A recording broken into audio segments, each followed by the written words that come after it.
y Salvador. Amén. Dimos un paseo maravilloso reconociendo la obra salvadora de nuestro Señor Jesucristo.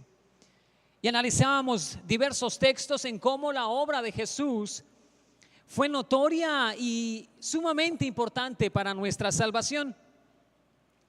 Y en esto quiero yo decir que en el capítulo 5 de Hechos, la Escritura declara en el versículo 31, amados hermanos: a este Dios le ha exaltado con su diestra por jefe y salvador, para dar a Israel arrepentimiento y perdón de pecados.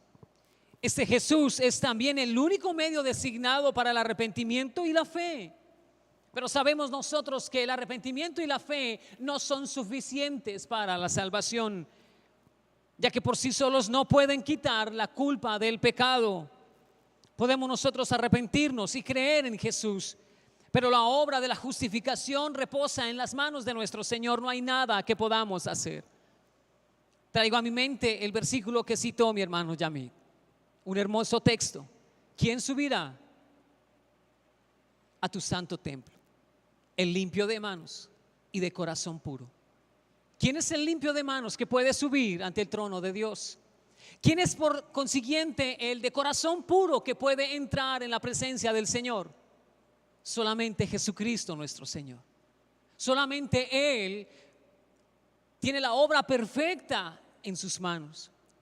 Solamente en Él todos nosotros somos santificados. También dice la Escritura en el Salmo capítulo 1: bienaventurado el varón que no anduvo en consejo de malos, ni en silla de escarnecedores se ha sentado. ¿Quién podrá ser esa persona? ¿Quién podrá tener las capacidades y las cualidades suficientes para ser aquel que nunca se ha sentado en silla de escarnecedores? ¿Quién podrá ser aquel sino solamente Jesucristo nuestro Señor? Por eso digo que podemos arrepentirnos y tener fe en Jesús, pero solo esa obra no será suficiente para nuestra justificación. Todavía dependemos de la obra salvadora de Cristo Jesús nuestro Señor. Por Él creemos y en Él nos arrepentimos. Pero solamente Cristo completa la obra de salvación en nosotros, satisfaciendo las demandas de la justicia de Dios en contra del pecador. Cristo en la cruz completa la obra de la justificación por nosotros o para nosotros. Dios por medio de Cristo puede conceder el perdón de los pecados a aquellos que se arrepienten y creen, claro que sí, pero solamente por medio de la obra redentora de Cristo Jesús. Solo porque Cristo ha hecho la propiciación suficiente. Él es el cordero inmolado, Él es la ofrenda perfecta, Él es el sacrificio totalmente perfecto, Él es el cordero inmolado perfecto, sin mancha y sin arruga. Dice la Escritura que todo cordero que era presentado delante de Dios en el altar debía ser un macho cabrío sin defecto, que no estuviera enfermo. Era una ofrenda perfecta para Dios. Pero aún así, con su perfección, no era suficiente sino para cubrir los pecados por un determinado tiempo. Pero Jesucristo, que es el Cordero perfecto de Dios, ha cubierto nuestros pecados para siempre y los ha alejado de nosotros totalmente, arrojándolos al fondo de la mar, dice la Escritura. Así que Él es la propiciación por nuestros pecados en el Calvario. Así que solo podemos ser salvos por medio de la persona y la obra de Jesucristo nuestro Señor.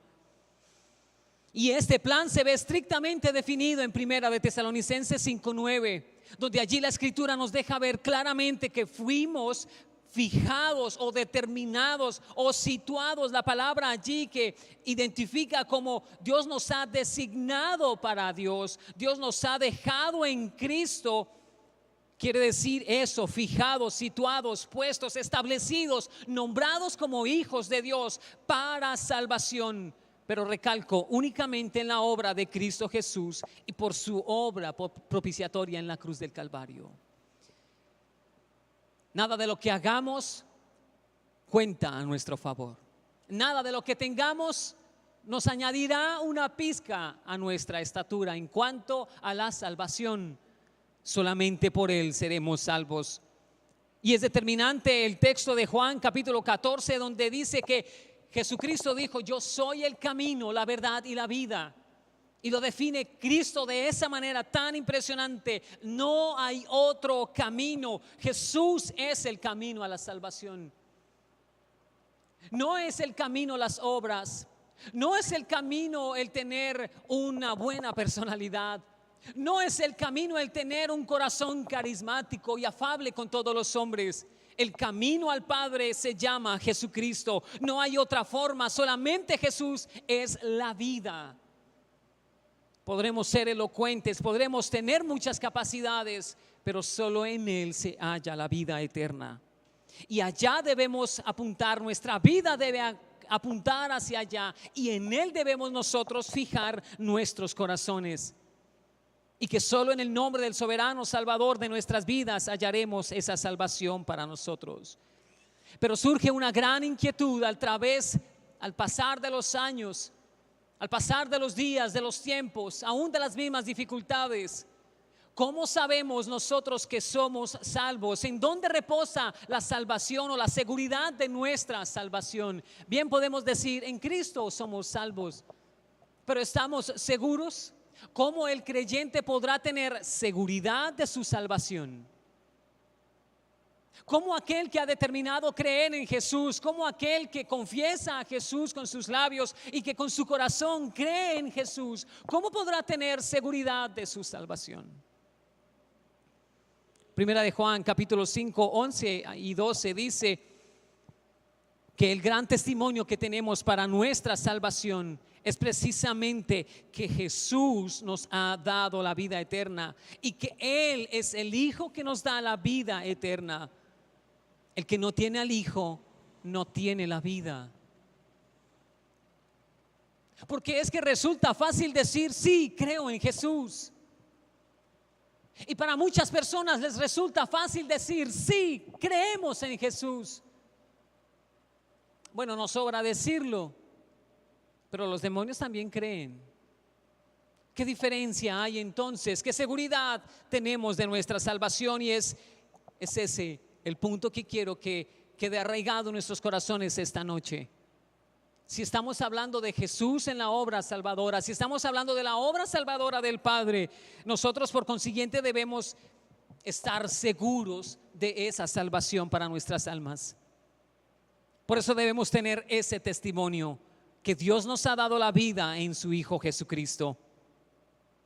Y en este punto es determinante en la salvación o para la condenación. Allí lo dice de una forma muy clara: el que tiene al Hijo tiene la vida, y el que no tiene al Hijo no tiene la vida. Es así de fácil, es así de sencillo. Pero como en Juan capítulo 3 verso 18, digo yo, si al finalizar el ciclo de nuestras vidas somos hallados en incredulidad, si al finalizar el ciclo de lo que estamos viviendo, esa constante conducta de rechazo hacia Dios dará al fin sus frutos. Dice allí la Escritura que toda persona sabe en su corazón qué es lo que cree realmente. ¿En qué está creyendo? Toda persona sabe en su corazón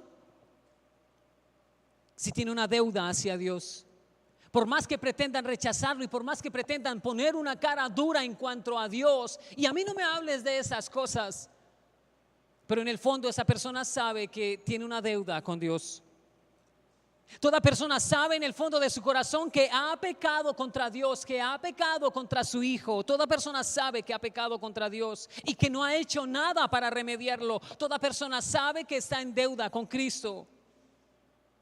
Todos son conscientes que no se han acercado a Dios, o bien que no se han apartado, o en definitiva que están haciendo mal. Ese versículo dice que el que no ha creído en Jesús, de hecho, ya fue condenado. Pero no se trata simplemente de que al rechazar a Jesús ya fue condenado y no hay una segunda oportunidad y no hay un momento en el que esta persona pueda acercarse a Dios. No, no es así. Podrá rechazar a Dios 1, 2, 3 veces durante su vida. Podrá rechazar a Dios muchas veces en su corazón.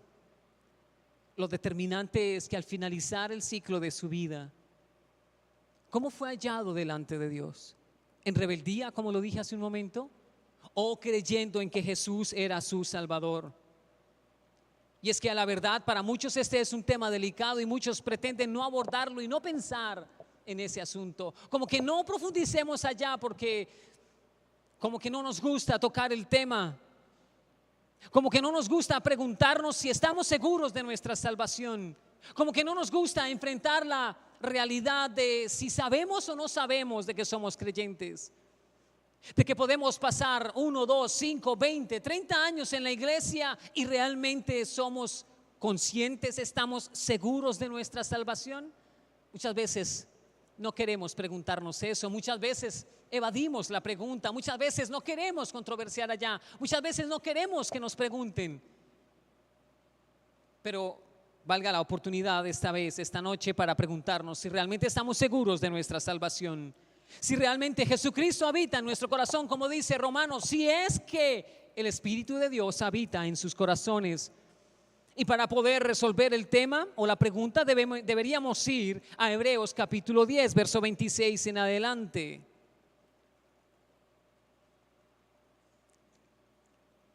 Allí la Escritura nos deja ver claramente cómo podremos estar seguros de nuestra salvación. Versículo 26 dice: porque si continuamos pecando voluntariamente después de haber recibido el conocimiento de la verdad, y ya no queda más sacrificio por los pecados, sino una horrenda expectación de juicio y de fuego airado que está a punto de consumir a los adversarios. ¿Cómo sabemos que somos salvos? ¿Cómo sabemos que caminamos en salvación? ¿Cómo sabemos que hemos sido llamados para salvación? La Escritura una y otra vez nos insta a pensar en esto: el que persevera hasta el fin, el que lucha hasta el fin, el que mantiene santa su vida, el que lucha por su santidad, aquel que está constantemente viviendo en santidad. Esa podría ser una forma de saber. Pero también dice la Escritura, verso 28 en adelante: y el que viola la ley de Moisés, por el testimonio de 2 o 3 testigos, muere sin compasión. Cuanto mayor castigo pensáis que merece el que haya hollado al Hijo de Dios y haya tenido por inmunda la sangre del pacto en la cual fue santificado, y haya ultrajado al Espíritu de gracia. Pues conocemos que el que dijo: mía es la venganza, yo pagaré, dice el Señor. Y otra vez dice: yo, el Señor, juzgaré a su pueblo. ¿Está diciendo entonces que la salvación se pierde? ¿Está diciendo que los que una vez fueron salvos perderán su salvación? Bueno, eso fue una doctrina que se levantó hace muchos siglos atrás. Pero que el adecuado estudio de la palabra del Señor, el adecuado estudio de la palabra de Dios, nos enseña la verdad de la Escritura. El que ha sido llamado para salvación permanece santificado para Dios. El que ha sido llamado para Dios permanece en Cristo. Para comprenderlo debemos hablar también detalladamente de Juan capítulo 6, verso 36, donde dice: pero ya os dije que aunque me habéis visto, no creéis. Hay personas que han visto a Jesús. Hay personas que han contemplado su gracia. Hay personas que lo han conocido de cerca. Hay personas que han visto su gloria, pero no creen. Hay personas que asisten a la iglesia por años, pero en el fondo de su corazón no creen en Jesús como su Salvador. Es una triste realidad, pero es verdad. Por eso dijo Jesucristo: no los conozco. Y ellos decían, ¿qué era lo que decían ellos? Ellos alegaban: Señor, en tu nombre predicábamos, en tu nombre echábamos fuera demonios, en tu nombre sanábamos, en tu nombre hicimos grandes señales. Jesucristo no les dijo: sí, durante ese tiempo los conocí, pero ya no es así, me olvidé de ustedes. No. Jesucristo no dijo: sí, creo que tal vez me suena su nombre, voy a revisar si estuvieron alguna vez inscritos. No. Jesucristo fue determinante y lo dijo claramente: nunca os conocí. Porque sus labios me dicen Señor, Señor, y su corazón no está cerca de mí. Entonces no es que la salvación se pierda, sino que realmente nunca creyeron en Jesús. Cito nuevamente Juan capítulo 3, verso 18. Y el que no creyó en el Hijo de Dios, el tal ya fue condenado. ¿Por qué? Por el producto de su decisión de no creer en Jesús. Ese es el asunto del que vamos a hablar poco esta noche.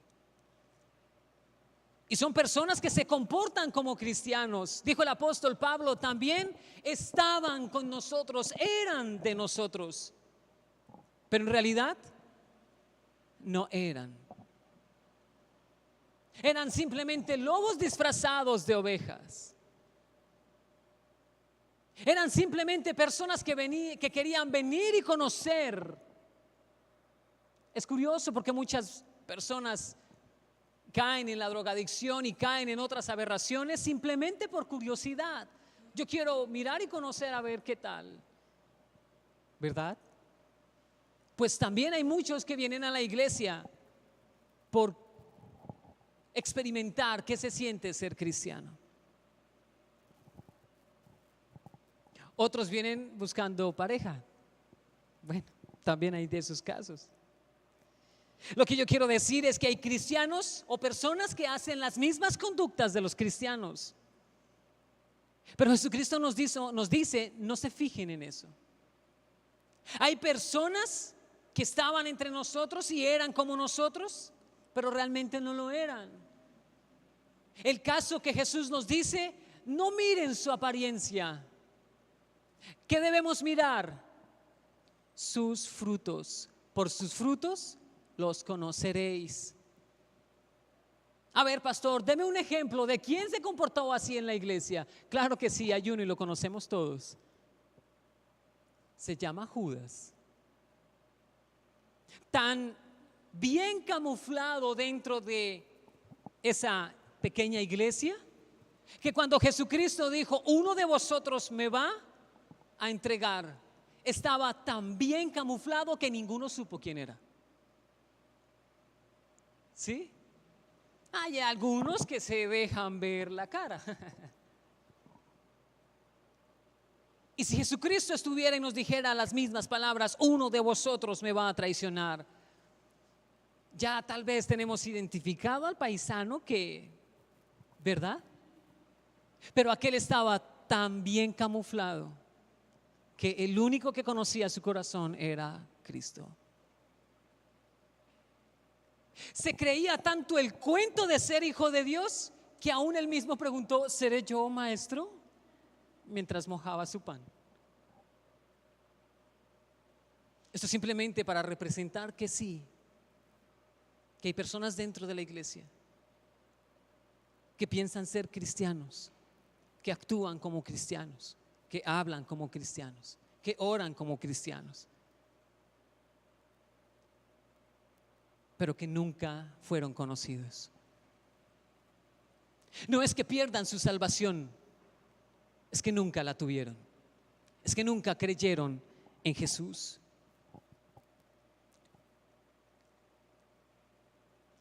Pero los versos siguientes en Juan capítulo 6, verso 36, 37 en adelante, afirman nuestro corazón al decirnos que Él no perderá a ninguno que haya sido entregado en su mano por parte del Padre. Porque surge una gran inquietud. Bueno, podríamos preguntarle a Jesús, ¿seré yo maestro? ¿Seré yo también? No, el asunto no va encaminado por ese lado y tal vez procura no estirar el asunto por allá. Si tú sabes que eres cristiano en tu corazón, en el fondo de tu corazón, sabes que eres hijo de Dios. ¿Por qué? Porque tenemos el Espíritu Santo en nuestro interior. Porque creemos verdaderamente en nuestro corazón que Jesucristo es el Señor para la gloria de Dios Padre. Porque el que tiene al Hijo tiene la vida. Y ese eres tú. Si conoces que Jesús es el Señor. El versículo 37 nos deja ver precisamente eso. Todo el que el Padre me da, vendrá a mí, y el que a mí viene, de ningún modo le echo fuera. Y sigue diciendo, en el día postrero yo lo resucitaré. Tengamos esa firme convicción en nuestro corazón, tengamos esa firme determinación en nuestro corazón. Seremos resucitados en el día postrero cuando Jesucristo nuestro Señor venga por su iglesia. ¿Por qué seremos resucitados? Porque creemos que Él y solamente Él es el Señor de nuestro corazón, es el Señor de nuestra vida, es el Señor de nuestra casa. A Él lo confesamos como Señor y Salvador de nosotros, de nuestras almas, de nuestras vidas. Versículo 39 y 40 dice exactamente lo mismo. Y ese es el mismo resultado que tendremos. Seremos resucitados al final. Solamente aquel es el verdadero, aquel que sea resucitado por Jesús. ¿Qué convicción podemos tener de esto, mis amados? Lo mencioné hace un momento. Efesios capítulo 1, versículo 13, versículo 14. Tenemos el Espíritu de Dios en nuestros corazones, que nos da testimonio que somos hijos de Dios. El Espíritu Santo son las arras de la promesa de nuestra herencia. Es el Espíritu de Dios y en Él hay paz. Aquel que tiene paz en su corazón, aquel que tiene paz para con Dios, sabe que es un hijo de Dios, que no debe avergonzarse de Cristo. Vuelvo y lo digo.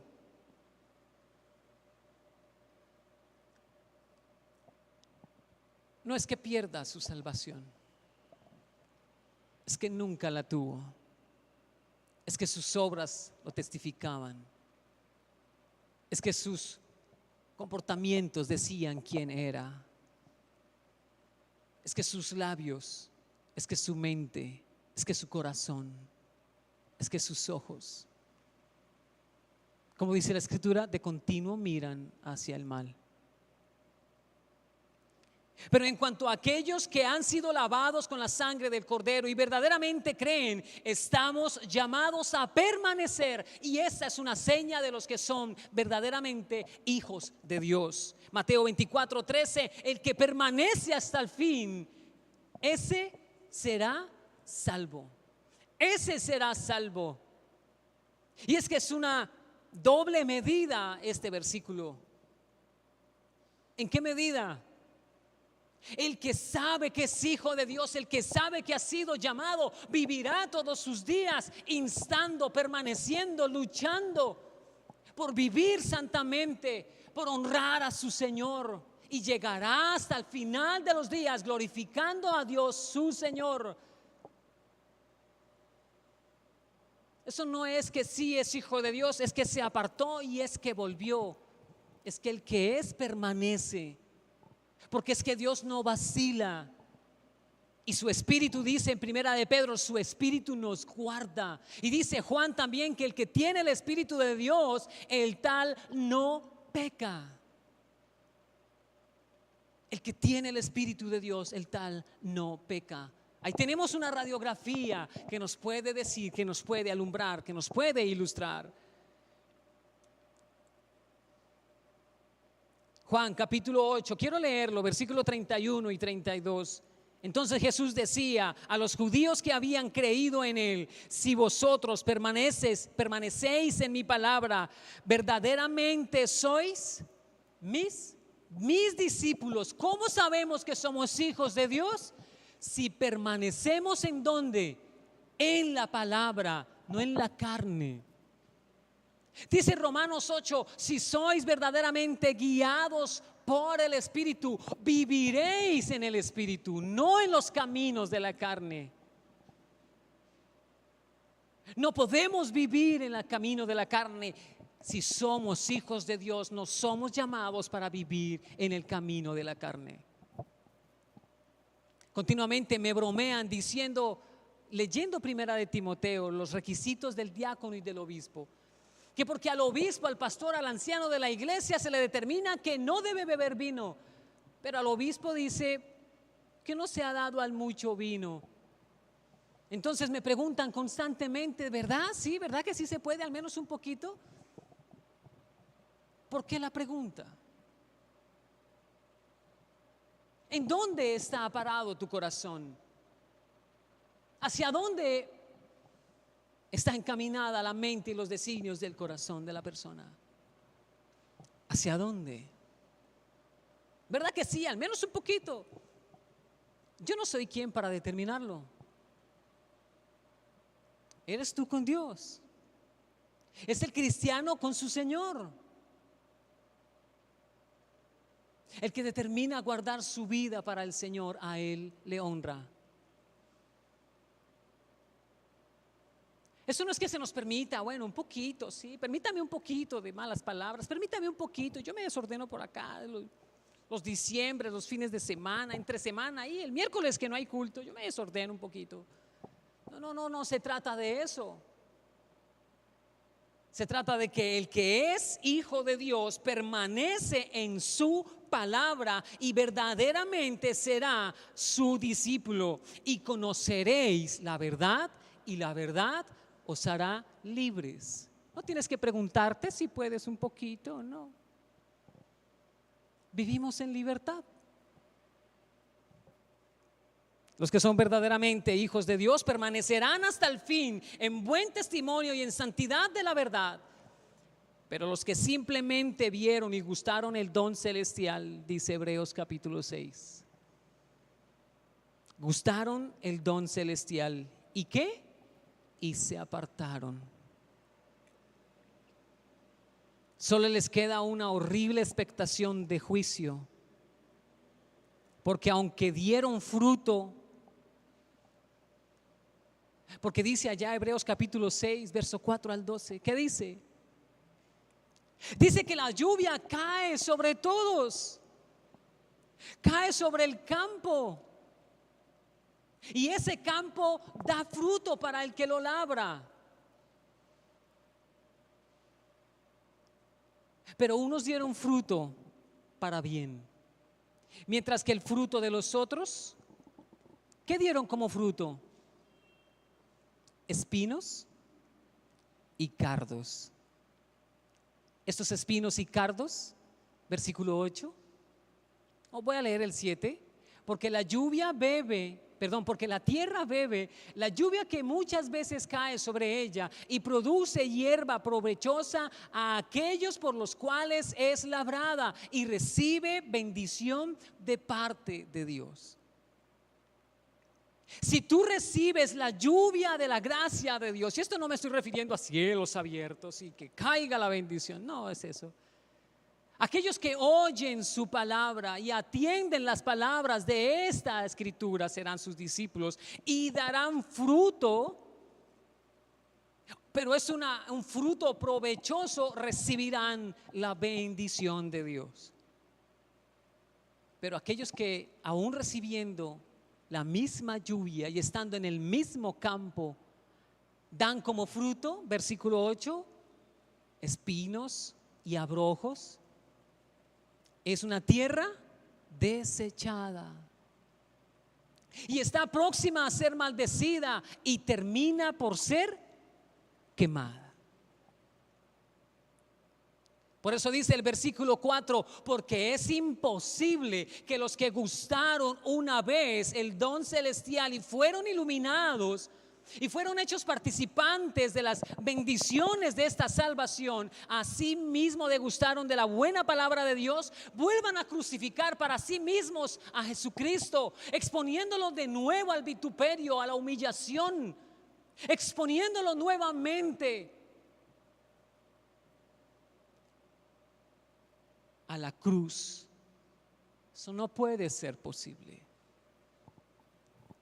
El que es hijo de Dios permanece y da fruto al 30, al 60 y al 100 por uno. Y no estoy hablando de plata, estoy hablando de fruto que abunde para bendición. ¿De quién? Para la bendición de aquel que lo labra. ¿Quién es el labrador? ¿Quién es el labrador? El Padre. Tu vida debe dar fruto que agrade al Padre. Ahí resumo yo todo, fácil y sencillo. Gloria al Señor Jesús. Por eso dice la Escritura también, pero Dios, que es rico en misericordia, nos ayudará. Él, que es un Padre bueno, nos guardará del mal, dice la Escritura. Él se acordará de las obras de aquellos que se guardaron del mal. Él se acordará de las obras de aquellos que vivieron su vida en santidad, en justicia, en honor y en verdad para Dios. Él se acordará de esas obras para tener misericordia de sus hijos. Él recordará el testimonio de aquellos que perseveraron para salvación. Filipenses, una hermosa carta, capítulo 4, versículo 13. ¿Qué dice? Usted se lo sabe de memoria. Todo lo puedo en Cristo que me fortalece. Y algunos sacaron ese versículo de allá para predicarlo a su acomodo, decir: eres un campeón. Todo lo puedes. Puedes ir a conquistar. Levántate, ve. Porque el territorio que está bajo vuestros pies, tuyo es. Conquista la tierra. No se trata de eso.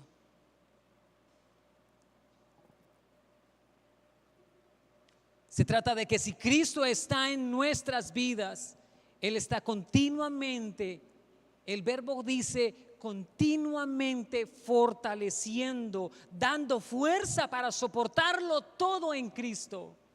Para soportar las aflicciones, para soportar las pruebas, para soportar las tentaciones, para hacerle frente al pecado, para resistir al enemigo y para que él huya del cristiano. Ese es el Hijo de Dios, el que resiste las fuerzas de Satanás. Para eso es que todo puede resistirlo. Y Primera de Juan es uno de los textos más importantes en la Escritura para hablarnos acerca de esto. Pero allí la invitación no es a descuidar nuestra salvación. Primera de Juan capítulo 2 verso 1, donde dice: hijitos míos, pueden pecar porque tenemos un abogado. ¿Sí dice así? A ver. No, dice para que no pequen. Para que no pequen. Esto no es una invitación a pecar, esto no es una licencia para pecar, como el agente 007. No se trata del cristiano encubierto. No se trata del que a oscuras hace sus fechorías y en público halaga y en público habla bien y alardea de buenas obras. Esta es una invitación para estar constantemente asidos de la verdad y viviendo en santidad para Cristo. Esto no se trata de ve y peca, ya eres santificado, nunca vas a perder tu salvación, ve, vive la vida como quieras. No se trata de eso.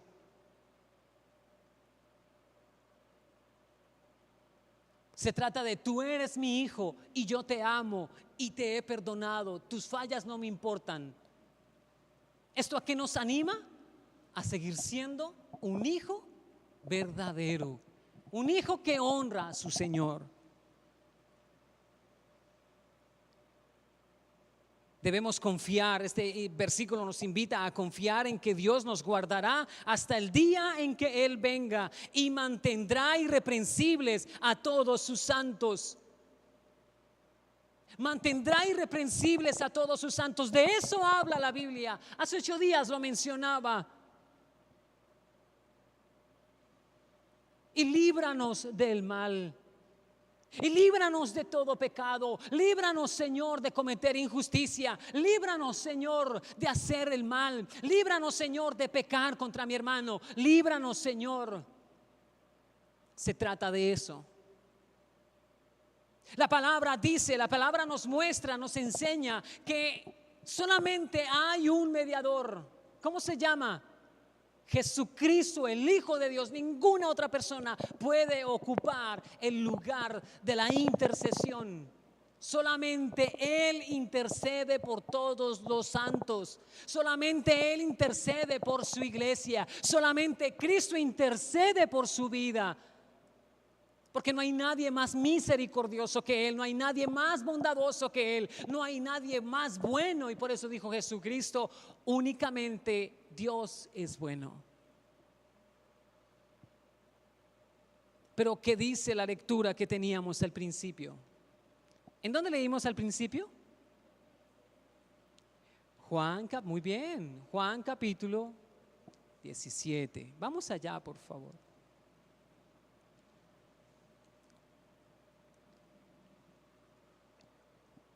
La palabra nos muestra que Cristo intercede por nosotros y la verdad que lo hace en muchos aspectos, como muestra este capítulo.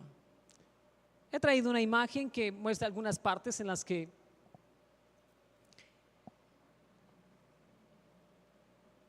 Cristo intercede por nosotros. Versículo 11 y 12. Jesucristo intercede por la futura glorificación de su pueblo. ¿Qué dijo Jesús? Y ya no estoy en el mundo, mas estos están en el mundo. Y yo voy a ti, Padre Santo, y a los que me has dado, guárdalos en tu nombre para que sean uno así como nosotros.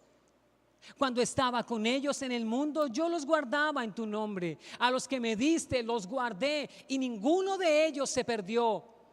Solamente el hijo de perdición, para que se cumpliese la escritura.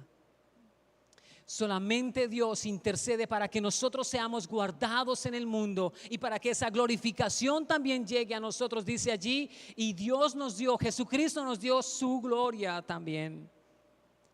El verso 13 nos muestra que Cristo intercede por la unidad de su pueblo, pero ahora voy a ti y hablo esto en el mundo, para que tengan mi gozo completo en sí mismos. Debemos ser uno en Cristo, debemos ser uno en Dios. Versículo 15, Jesucristo también intercede por nuestra santidad. Jesucristo también intercede por nuestra vida. No los ruego que les quites del mundo, sino que ¿qué? Sino que los guardes del mal. No podemos fiarnos de nuestras capacidades, no podemos fiarnos de nuestras habilidades. Deberíamos ser honestos con Dios y decirle: Señor, yo no puedo mantenerme, no tengo tal habilidad, no tengo tanta suficiencia en mis fuerzas. Por favor, Señor, guárdame del mal, guárdame en este mundo, guárdame para ti. Versículo 17 al 19. Dice allí: santifícalos en tu verdad, tu palabra es verdad. Como tú me enviaste al mundo, así yo los he enviado al mundo. Y por ellos yo me santifico a mí mismo, para que también ellos estén santificados en la verdad. Mas no ruego solamente por esto, sino ruego por los que han de creer en mí por medio de la palabra de ellos, para que todos sean uno, así como tú, oh Padre, en mí y yo en ti. Que también ellos sean uno en nosotros, para que el mundo crea que tú me enviaste. Jesucristo intercede por protección de su pueblo. Jesucristo intercede para que esas fuerzas demoníacas no obren en nuestra contra, no prosperen en nuestra contra. como dice el versículo 24, sino que seamos perfectos en unidad para que el mundo conozca que tú me enviaste y que los has amado a ellos como también a mí me has amado. Versículo 24, yo en ellos, Padre, aquellos que me has dado, quiero que donde yo estoy, también ellos estén conmigo, para que vean mi gloria que me has dado, porque me has amado desde antes de la fundación del mundo. Qué hermoso es saber nosotros que Jesucristo intercede por su pueblo, que Jesucristo está continuamente rogando al Padre por su vida, que empezó una oración cuando sus pies aún tocaban esta tierra, cuando estaba aquí en este mundo.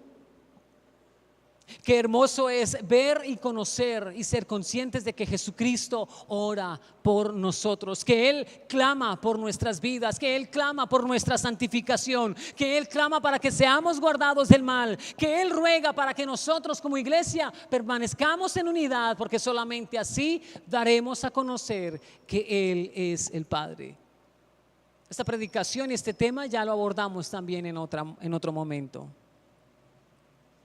Qué hermoso es saber, hoy que tenemos la comunión de la Santa Cena, que esa cruz y que ese pan, que esa sangre bendita y ese cuerpo entregado por nosotros son parte de la herencia que tenemos como cristianos de ser verdaderamente hijos de Dios, de ser verdaderamente aquellos que Él va a resucitar en el día postrero. Ten la firme convicción en tu corazón de que el Espíritu de Dios habita en tu corazón. Ten la firme convicción en tu vida de que Cristo habita en ti y que nada nos separará de la mano del Padre. Él es nuestro Señor.